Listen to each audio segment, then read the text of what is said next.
I was walking across my living room, and there in front of me was this giant, beautiful turquoise wave, many, many stories high, moving slowly towards me. And there was a byline like you could see on a news show running underneath the picture. And paraphrasing, it said, "This wave represents a push of evolution that is coming to the planet." When we are going through hard times, it's hard to remember that we're not stuck, that we're actually moving. We may be moving in a way that feels very slow, but it is going to open out into an expansion. It is going to be for our highest good eventually. Hey, everybody. Thanks for tuning in to the Vibrant Soul Society, The Conversations. I'm your host, Baba Sam, the Miracle Man. Our mission here is to help you discover that you are greater than your thoughts, especially those negative thoughts. And beyond our thoughts is our bright, vibrant soul. You could say awaiting your arrival home. So today we have a very special guest with us today. So Hope, welcome to the Conversations. Thank you so much. I'm happy to be here. So, for people that are unfamiliar with you, how would you describe yourself? Oh, gosh. That's one of the hardest questions ever. I guess you could say I have been a spiritual for the last 12 years, but I've actually been doing that a much longer time. For the last 12 years, I've been teaching something called the infinity wave, which we can talk more about if you like. I'm also an intuitive dowser. I use dowsing rods and sometimes pendulums to help people determine their next steps, what's in their highest physical, mental, emotional, and spiritual good. I am a healer, hands-on healer. I don't do it very often anymore, but that's in the mix. I take people on trips around the world to powerful spots. The goal of all of this is to help people to evolve spiritually and help people at the end of their lives. I call it being a midwife to the afterlife or the next life. And that is also a part of evolving, that how we leave is a beautiful experience. Now, that doesn't mean it's always painless and all of that, but it can be done in such a way that it's what we call in that field a good death. We never stop evolving. And even after we leave this mortal coil, we are evolving and on to the next thing and in the next realms. Never stops. There are some other things in the mix, but that's pretty good for now. Yeah, so I'm curious, there's a lot of spiritual stuff, but I'm sure you had your human journey. So, what got you started into this spiritual realms? I came in as a spiritual seeker. When I was 9, I started reading the Bible. I was in a family that didn't do that. I asked my mother to take me to all the spiritual houses in town, all the different religions, because I was clearly looking for something. Didn't actually find it.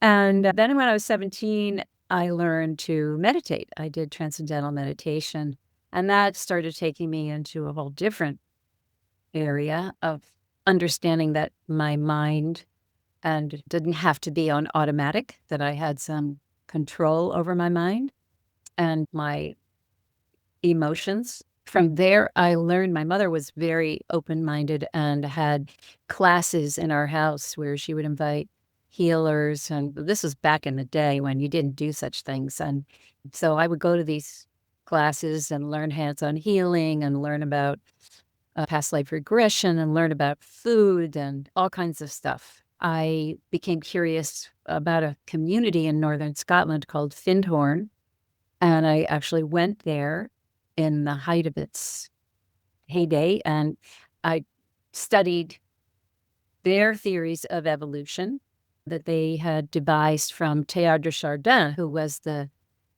19th century Renaissance man, monk, archaeologist. He just did everything. And he had a theory of evolution. So they taught that And they also taught us the laws of manifestation. They taught us a lot of things. But it was being in that land in northern Scotland where complete miracles were happening, really on a daily basis, that sort of popped my cork and opened me up in a way that I don't know what else could have done that. So then I just went on from there and I studied different philosophies, different religions, different techniques, healing techniques. I always kept it on a track over here and my regular life over here. So 2 railroad tracks that paralleled each other. In those days, if you started talking about, excuse me, spiritual stuff that wasn't religious, people rolled their eyeballs a lot and thought you were a little nuts. So I learned to keep it quite separate. And I went through my life and I had my careers and I had my children and so on and so forth. I was always developing that spiritual track. I hardly read a novel. I only read psychology books. I went to school for psychology. And I was just fascinated with that my whole life. I learned to dowse along the way because I was interested in design. I was interested in feng shui. And dowsing was a way to work in feng shui to answer questions that you could do a lot of math or you could ask the dowsing rods. And I was much more happy asking the dowsing rods than doing math. So I taught myself basically how to dowse. And I did that for my design work. And then I started doing it for important questions for our family, moves, careers, selling houses, that kind of thing. And eventually this all coalesced when in 2010, I had a very challenging year personally. And at the end of the year, I was very low on in every way, physically, mentally, emotionally, and spiritually. And I went to back healing workshops, in sound healing workshops in Washington of the United States, Northwest, with a wonderful man named Tom Kenyon. And through that process, went in really with the intention to completely clean out my inner bowl, scrub clean all story, all identity, just start fresh. And the last practice of the last day, I was feeling pretty good, pretty clean. But I had one remaining question, which I asked in that last practice, and I got the answer. And the answer was such a reframe of what I thought it would be. And my gratitude for this new understanding in my mind's eye, not literally, but in my mind's eye, I went prostrate on the floor, and out of me sprang the words, "I am a willing vessel, do with me what you will." And I went home and I was delightfully free and without story for 3 days. And then I was walking across my living room and there in front of me was this giant, beautiful turquoise wave, many, many stories high, moving slowly towards me. And there was a byline like you could see on a news show running underneath the picture. And paraphrasing, it said, "This wave represents a push of evolution that is coming to the planet and will be anchoring in at the end of 2011. If you choose to surf or swim with this wave, this evolution will go much easier for you than if you stand there and resist it." In other words, don't resist the change that is coming. Then the wave turned on its side and became a giant letter C, a curling wave, like you'd see a surfer come through. And the byline with that was, as the wave moves away from the shore and deepens into the seabed to get its energy to create the crest, which is the physics of a wave, so should you, meaning me, but really meaning all of us, leave your book learning on this shore and go to the earth and go to the wisdom keepers of the earth for your knowledge. And then mix that with whatever this incoming push was. And then that water that was in this sea turned into a figure 8 made of standing water. It didn't just drop down into the ocean. It just became this figure 8 flowing water. And it was about 18 inches high and hung about 18 inches in front of my third eye. Now, I was not in the habit of receiving visions ever. So this was quite, and there was no byline with this figure 8 of flowing water hanging out in front of my forehead. So I just walked around with it for about 3 days, and then I sat down with my dowsing rods, and I said, "Okay, what is this? Because it's annoying. I'd like it to go away." And over a series of inquiry sessions, I was told that we could call this the infinity wave, that it is basically a metaphor or a symbol for something much, much bigger. Like a cross is a symbol for something much, much bigger. The infinity wave is a symbol for 10th dimensional love and compassion. Now, we don't have to get into the weeds about what 10th dimensional is, but just say if we are operating in 3D, it's a lot more refined than what we're used to. So when we have love and compassion on a 10th dimensional level, it's beyond emotion, it's a pure force. And that we were being given this by a loving universe for a way to deal with the times that were ahead. If we stay in a state of love and compassion, we could say we are in a flow state. And vice versa, if we're in a flow state, that means we're in a state of love and compassion. They are one and the same. And the way to not become rigidified in times of change is to stay in flow. The infinity wave is a way to quickly move back into a flow state if we find ourselves out of it, which as human beings, we often are. Life is what it is, and it can knock us into those states of resistance. And it's not a question of judging that or saying it's a fault or anything like that. It's just the case with humanity and 3D. And we have a tool, we have a mechanism to help us get out of that so that we are not necessarily walking around in 10D, but we're definitely not confined to the lower realms of 3D. So then I was told to create workshops on this, which is about the last thing I wanted to do. I was very happy being a perpetual student in spirituality and still am, but I was being asked to move to the front of the room, and I was terribly uncomfortable with that. And when I said, I don't want to do that, I was reminded that I had also said, I am a willing vessel, do with me what you will, and that I too make good on that vow. So I did. I had no idea what I was doing. I'm a fairly buttoned up person. I've been a teacher. I've been a leader. I've been all kinds of things. I've been on stage. I've been a producer. I know how to do it.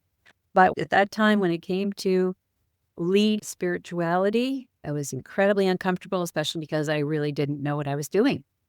I didn't know what this infinity wave was enough. And how can I teach anybody something about something I don't know what it is? Well, I think it would be good to just finish it up when I talk about those workshops and how that all happened, because it factors in. So in that first vision, they talked about evolution. Now, we're not used to thinking about evolution, anything but happening slowly in the background, right? We're all evolving at a certain pace. But there seemed to be some urgency around this evolution. I felt that evolution is speeding up. If it's speeding up, and this is a tool to help us evolve, then maybe we are going to have some jurisdiction over how we evolve. Maybe we will be evolving consciously. So I went to Google, of course, and I looked up conscious evolution. Nowhere to be found except for one mention with Barbara Marx Hubbard. And it wasn't in the same context at all. Then I looked up the infinity wave, the infinity sign. It was nowhere. Believe it or not, it was nowhere. I looked in packaging. I looked in logos. I looked in jewelry. Could not find it. And all of 2011, I continued to look. Couldn't find it. So now I have this concept of conscious evolution. So if I'm going to do these workshops, it has to do with conscious evolution. It has to do with this symbol, whatever it is, to keep us in love and compassion. I have nothing else to go on but that. So I did two things. I reached back to my Findhorn days and theories of evolution. I reached out to the science people who I had been following, very interested in where science and spirituality came together. And I pulled from them. And then I would sit down once a week with my dear friend, and I would put my dowsing rods out and begin to ask questions about how to teach a workshop about the infinity way. Like, I had thousands of questions, but that's not what happened.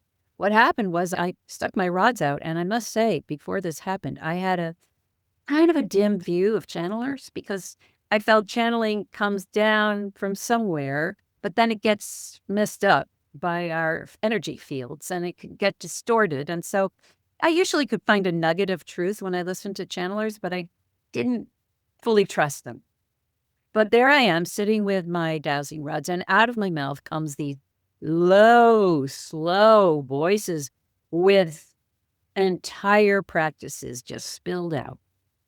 All of a sudden, I'm finding myself over here on the left.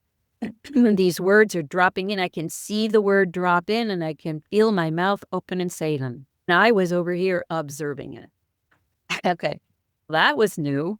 And when I got to the end, when they stopped speaking and I looked, my girlfriend was typing it all out. There was an entire beautiful practice, no ahs and ums, and using language that I was not in the habit of using. I did that once a week. And so by the time it was time for the workshop, I'd cobbled this thing together with these 3 practices that all involved the infinity wave and different ways of using it. The workshop was 3 months, 1 weekend a month. When I went into that first one completely terrified, I thought either they're going to cart me away and think I'm crazy, or this is going to be meaningful. In those days, and I know it's hard to believe now, because now anybody who has a spiritual experience can get online and record themselves, and it's perfectly valid and it's fantastic. Everybody can do this. In those days, introducing a new concept, a new spiritual tool, really not welcomed, let's put it that way, because I did eventually reach out to some of the thought leaders and so on and so forth, tried to, nobody wanted to collaborate. Nobody wanted to hear from me. So the first workshop went swimmingly. I saw people changing, but I thought scientifically, that's not good enough. We have to see if it lasts. By the end of the 3rd month, we had done the full 9 practice workshop, and I looked back and I realized these practices were a step-by-step blueprint for anyone wishing to take an evolutionary leap in their spiritual journey. I didn't see it while it was happening. I had no idea how these puzzle pieces were fitting together. But when I looked back, it made complete sense. And I realized it was brilliant. It was not me. I was merely the conduit. Then I repeated those 2 more times. And I got to the end of the year, and I had been told in the beginning that this was meant for the wide world. And I had said, I have no idea. I live in a rural area next to a sheep farm. I have no idea how that's going to happen. So you're going to have to make that happen. By the end of the year, I realized this was the real thing, that it had changed people and the change had stuck, that their joy quotients were way up. Things that weren't working in their lives went away. Things that were working came in. And I was like, wow, this is a real deal. And I met somebody who turned out to be someone who had a worldwide audience, massive audience, and wanted to work with me. So we were off to the races. I could never have engineered that. I could never, it all just happened, fell in. And the last thing I'll say about this journey is that in January, early January 2012, I ordered a cappuccino, and it came to me with a figure 8 in the phone. And that was the very beginning. And now, of course, it's ubiquitous. That's the first year of the wave. Wow, it's really a profound journey. What a remarkable journey. Just thinking at 9 years old, you're very spiritually curious, reading the Bible, you're going to different places. Obviously, your mom was open. I don't know what she's looking for, but I'll support her in Yeah. this. as opposed to saying, nah, you're crazy, just go play with your toys or whatever. Very interesting. Your mom was open to this. And then she really supported you even more when you found meditation. You started to dive in even deeper into this meditation, doing the transcendental. So it was really an interesting journey at that point. Did you ever talk to your mom later, like why she was so open, like 9, 17? What was her motivations to Well, supporting you? she was actually reading Jean Houston when I was a kid. Hid the book, but and so I don't know what tipped her in initially. I don't know when that happened, but it was early in my life. And my father was an extremely linear genius level guy. And so he would have none of this. So it was all very hush. And so when they separated when I was 16, it gave her an opportunity to breathe more and explore more. And that's when she insisted that I do TM. And that's when she found these spiritual teachers who would come to her house. And she could just explore on her own at that point. And I was the recipient of that. I was very fortunate. That's great. So you, yeah, to actually have the teachers actually come into the house and do workshops and build that community was a pretty good way to evolve your own spiritual growth in a quicker way. Definitely. I had in our house the man who basically started kinesiology, who just was going around doing little workshops here and there. There were just so many people at the beginning of this wave that happened in the 70s.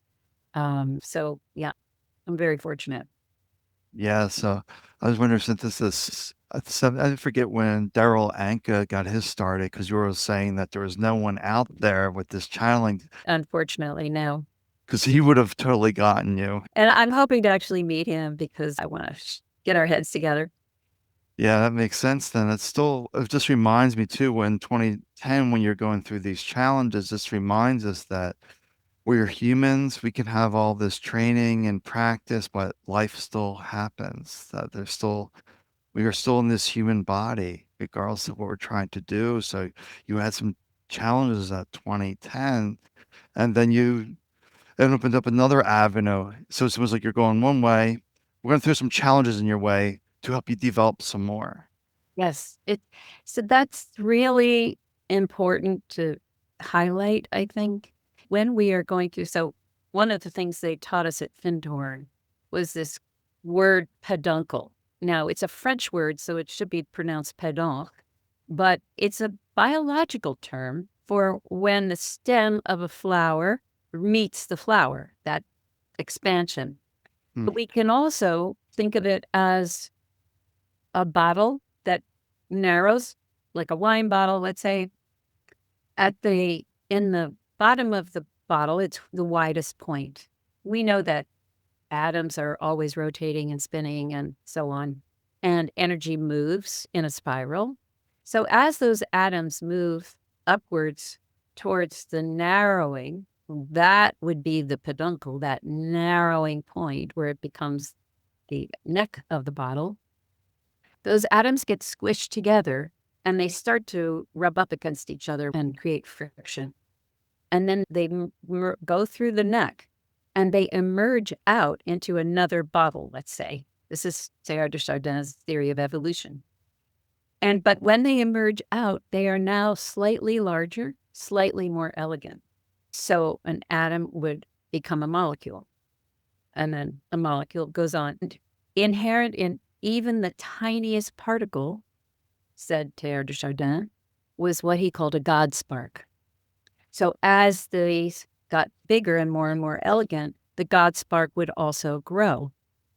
So this he would see happening through the timeline of evolution as we have been taught it in some schools, very slowly.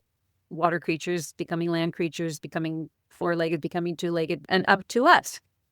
And Teilhard de Chardin said, we are turning into the superhuman. And he showed the superhuman as having a much larger head, which means maybe literally, although skulls have been growing larger for the last 20 years, by the way.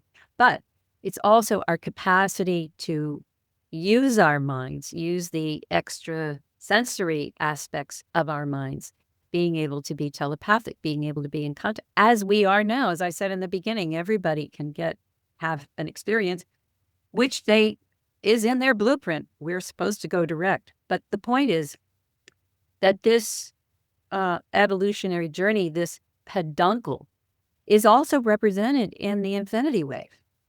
And so can I show a picture of that? Yes. Okay, so it just is easier to see. This is my book, but this is the infinity wave and doesn't touch in the middle here, okay? So this is always flowing.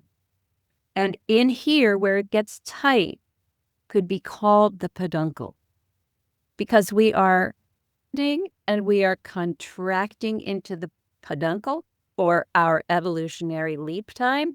And then we expand outwards and again back in. So that's a never ending flow. When we are going through hard times, it's hard to remember that we're not stuck, that we're actually moving. We may be moving in a way that feels very slow, but it is going to open out into an expansion. It is going to be for our highest good eventually. And that helps people a lot, because it can feel like you're just stuck in this place of hardship. But you're not, because life is always in motion. Life is always moving, and so are we. Mm. And in fact, it is those peduncles that cause us to have the evolutionary leap. That's what creates it. We don't learn when everything is sunshine and daisies. Unfortunately, we learn through those hardships, through those peduncles. And furthermore, we set them up before we came in here. Yeah, I totally get that and understand that.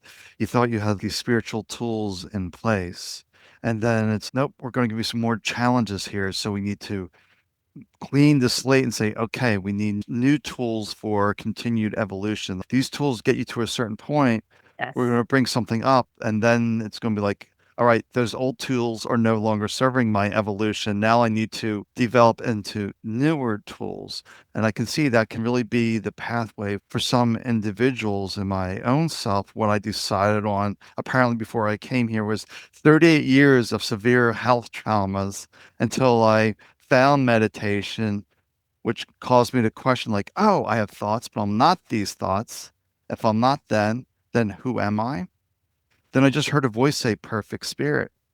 Then when I heard the voice say perfect spirit, I knew that's it. I'm spirit, not the body, not the mind. I then just felt like all is well. I really felt this great sense of peace come down. And I just knew that all my health challenges were over.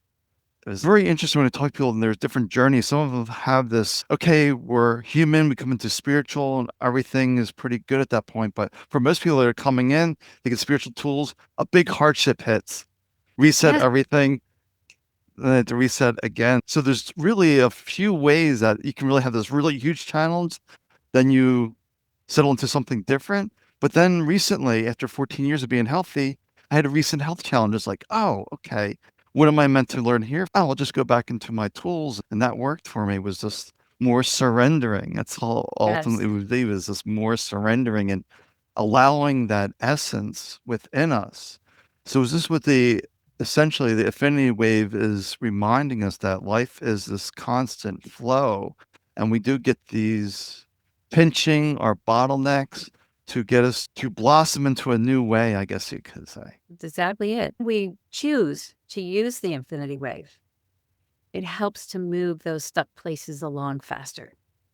It introduces flow into the system. And surrendering is a huge part of it. I'm glad you used that word. I use that word too. Sometimes people get triggered by that word. They think it means giving up, but it doesn't. And what I mean by it is you're surrendering to a larger story, a larger energy, a larger, you could say God, you could say creator, you could say universe, but whatever word you use, it's starting to give up your own little human self, trying to get yourself around on the board of life, and allowing yourself to co-create and be guided. Boy, when that happens, life becomes so much more interesting, right? It becomes just miraculous because you're always in don't know mind, which is so much better. When we're in I know mind, nothing can get in, no new ideas. When we're in don't know mind, wow, that's more fun. It's like everything's an adventure. Yeah, that's the way I see it. Before you even spoke, I was like, I have no idea where this conversation is going to go. I just let it flow. And that is a beautiful space to be because I see this surrender same way. Let go of these beliefs, these thoughts that aren't supporting us, and diving into the deeper essence where the true answer resides. Being okay, sitting in the void of not knowing. Sometimes the answer doesn't come for a while. And our minds are so good at labeling, putting in a box, sticking it up on a shelf. Oh, I know what that is. And that's our I went to Israel a number of years ago. I was with a very small group. I wasn't the tour leader at that time. I was along for the ride. And everywhere we went, wherever Jesus had said this or delivered this sermon or whatever, they had built a church around that rock. Now, I understand we want to call this out. This is special, et cetera, et cetera. But that doesn't really, it doesn't work that way. When the miraculous happens, it happens in that time and that moment, for that time, for that moment. And you can't recreate it. You can't, it's meant to live in the miraculous. It's not meant to be concretized and buttoned down and put a roof on it. And I'm not faulting them for doing that, but I just noticed how it's our human proclivity to take the miraculous and then try to contain it and make a recipe and then try to repeat it. That's not really how it works. So being content in the not knowing, live in the void, waiting for direction, waiting for the next piece. Maybe somebody walks into your life, maybe you get a phone call, something. But if you can stay comfortable in not knowing and being in the void, that's when you're softer and those things can happen. Yeah, such a great point. The sitting in the void of not knowing is so important because the mind will grow impatient and we'll get into these stories, but it just when I see this moment, it's just a reminder just to really dive deeper and deeper into that presence. And when I always work with individuals, like, I don't know your recipe, only you know your recipe. I'm just here to help you get in touch with who you really are so you can find your way forward. And we got to let go of these judging, all this comparison, because your journey is unique to you. Yeah. I think that's one of the first lessons that I had from the Infinity Wave, to observe the degree to which under the surface there was judgment happening. And I worked really hard to become a non-judgmental person. It's an ongoing thing. Even the sense of I like this, but I don't like that. Underneath that, there is a kind of judgment. Now, it doesn't mean we can't feel better in one situation than another. I, I like to have it in my conscious mind, not in my unconscious mind. So if I'm choosing one thing over another, I like to scan it and make sure that I removed from it. Yeah, that's one of the biggest teachings, let go of all judgment and all criticism, because I see anyone with judgment and criticism that you did some healing work in the past, not so much right now, but I'm really in that healing space. And if I see people with autoimmune diseases, there's an element of judgment and criticism that they're probably not even aware of, and how powerful criticism and judgment can be. Even the simple fact, if you're just walking by a mirror and say, your hair's not right, why'd you wear these clothes? That's stopping the flow. Exactly. It's so insidious. It's really deeply woven into our fabric. I like to think of it like every time I catch one, I've pulled out a thread, and slowly but surely it's getting very loose. And then uh, it's just something to be very conscious of, always on watch. Yeah, I get So it says your vision's got an interesting visual where you're talking about pulling out a thread. It's almost like we have this sheet covering our own inner light, and we're pulling out threads to allow more light to come through. Yes. Yep. Sir and That's Luther and brighter. because you want the light to pour through unimpeded by the mind, because the mind does have all this bias. And that's what you're trying. I guess it was coming to when you were trying to douse information, but you're saying as you're trying to channel, this mind has all bias. But if we can really get that aside, we can become this pure conduit. And it sounds like you were at the right point now to receive this information, that you had this initial spiritual developmental, nope, human challenge, reset. Here's the new way forward. Yeah, very much. It's also interesting. The second vision had leave all your book learning on the shore. And I had shelves, kind of like yours behind you, just packed with books of all the things I'd read over the decades. If I leave all of that, then I'm being asked to go to the earth and go to the wisdom keepers of the earth. So that led me into shamanism and really getting more in touch with Gaia and with the natural world. Not like I wasn't before, but made me put that in a different gear. And one thing I'll say is that I learned along the way that when we say as above, so below, most of us think about the below as being the bottom of the figure eight, and we're down here at the bottom, and as above is up here. That's not how I was then taught. What I was taught was that this is the above, this is the earth. The whole bottom is the earth. The below is here in the middle where we are. Now we can receive information from the above, but we're the only ones who can put it into action. Likewise, we can receive information from the equally spiritual realm of the earth, but we're the only ones who can put it into action. So we're at that beautiful nexus point where we can receive information from both realms and direction and guidance. And it's when we realize what a brilliant system it is, that we've been woven into this whole plan, this whole existence this way, it's stunning. So I've worked ever since then. I've worked a lot with the earth and the elements.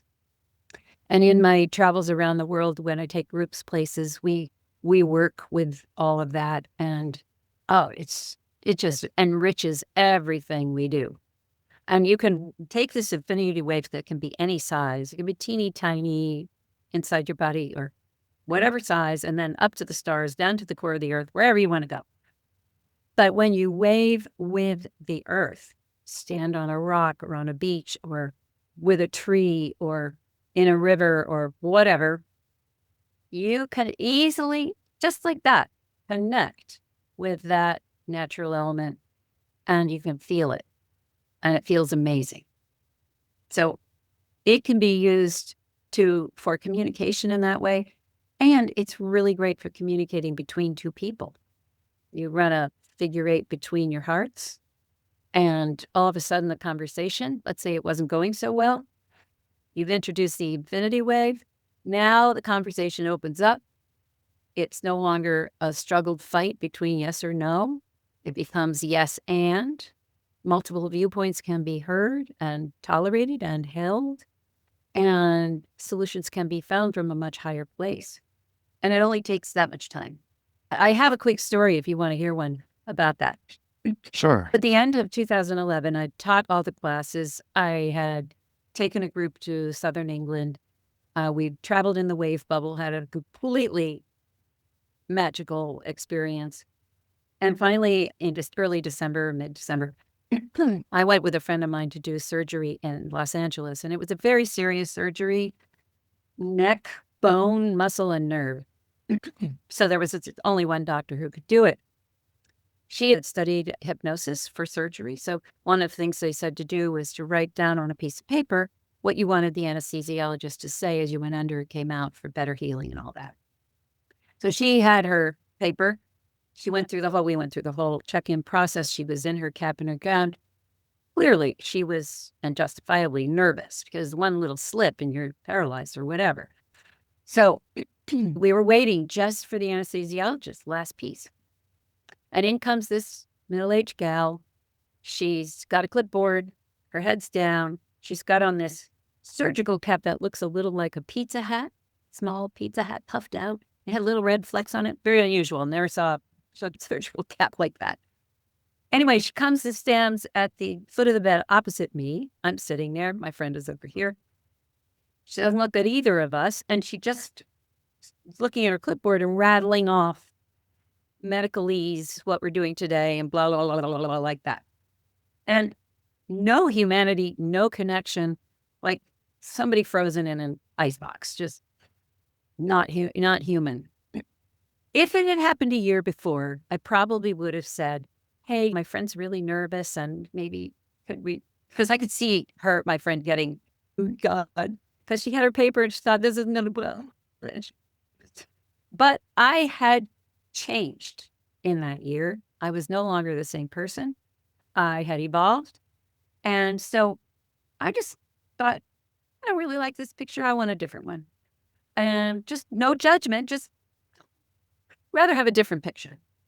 And as I thought that, my mouth said, I like your hat, with no inflection, no spin, no nothing, just, I like your hat. And as that happened, out of my solar plexus, I felt this pop.